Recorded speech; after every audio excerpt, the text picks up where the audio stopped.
Salam, selamat pagi, salam jumpa kembali dengan renungan harian HKBP Pardamaian Medan pada hari ini Selasa 19 Juli 2022. Sebelum kita memulai aktivitas kita, baiklah terlebih dahulu kita mendengarkan firman Tuhan. Kita berdoa. Ya Tuhan Allah Bapa kami, terima kasih kami memuji dan memuliakan Engkau Tuhan di pagi hari ini karena Tuhan menghantarkan kami dalam keadaan sehat. Dan sebelum kami memulai kegiatan atau aktivitas kami Bapa hari ini, kami terlebih dahulu mendengarkan firman-Mu. Ajarilah kami, pimpin arahkan hati dan jiwa kami agar kami dapat menerima firman-Mu dan menghayatinya di dalam perjalanan kami hari ini. Di dalam nama Yesus Kristus kami berdoa. Amin. Adapun firman Tuhan yang ditetapkan untuk kita pada hari ini, Ibu Bapak jemaat yang terkasih, ditetapkan dari kitab Yesaya pasal 61 ayatnya yang pertama. Yesaya pasal 61 ayatnya yang pertama. Demikian firman Tuhan. Roh Tuhan Allah ada padaku, oleh karena Tuhan telah mengurapi aku. Ia telah mengutus aku untuk menyampaikan kabar baik kepada orang-orang yang sengsara dan merawat orang-orang yang remuk hati, untuk memberitakan pembebasan kepada orang-orang tawanan dan kepada orang-orang yang terkurung kelepasan dari penjara. Demikian firman Tuhan. Ibu Bapak jemaat yang terkasih dalam nama Yesus Kristus, adapun topik renungan kita pada hari ini, Allah telah mengasihi kita. Allah telah mengasihi kita.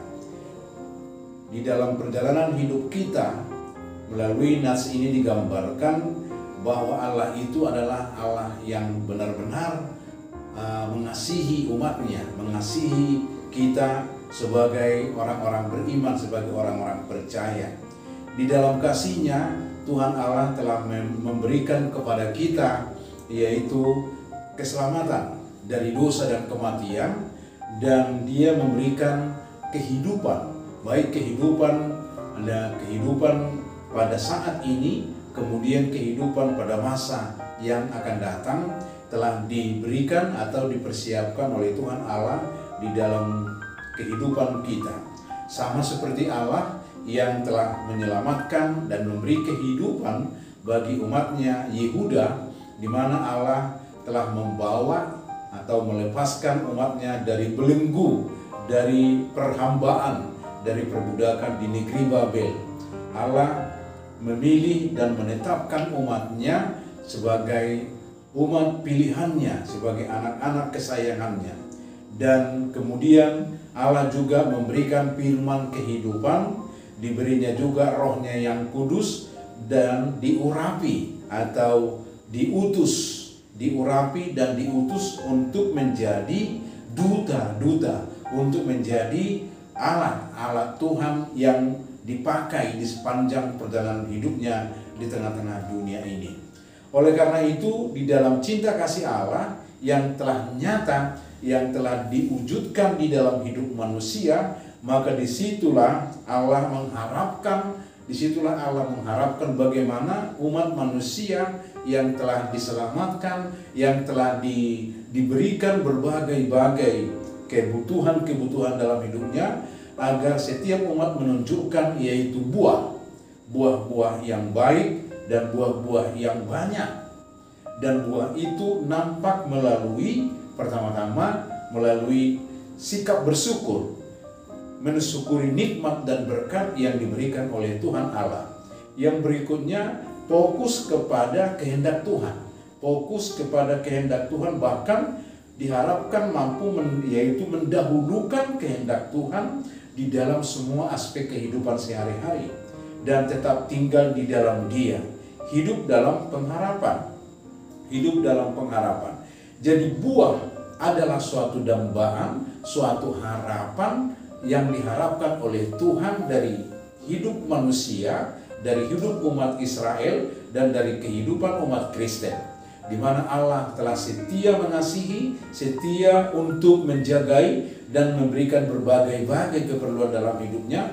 Maka sebagai tanaman, diibaratkan seperti tanaman yang telah dirawat, dipelihara oleh Tuhan Allah, demikian hidup umat manusia, maka Allah mendambakan adanya buah-buah yang manis, buah-buah yang baik, dan yang banyak. Semakin tercipta, semakin dapat dijumpai di dalam kehidupan setiap umat manusia. Yang menjadi pertanyaan, Ibu Bapak jemaat yang terkasih dalam nama Yesus, apakah kehendak Tuhan yang patut kita lakukan, yang patut dilakukan oleh setiap umat pilihan Allah? Yaitu pertama-tama tekun menjalankan misinya. Tekun menjalankan misinya, yakni menyelamatkan jiwa-jiwa,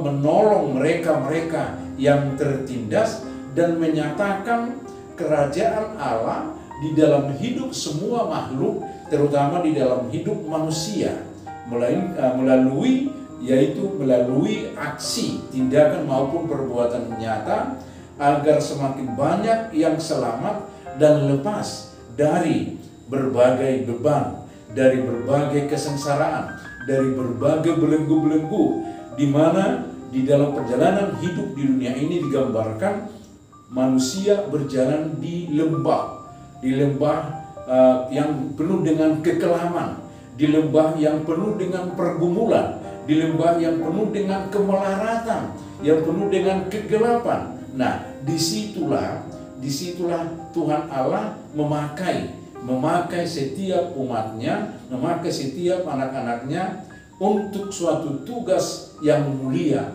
yaitu memberitakan firman Allah, mengabarkan kabar sukacita bagi mereka-mereka yang menderita, bagi mereka-mereka yang sengsara, dan bagi mereka-mereka yang remuk hatinya,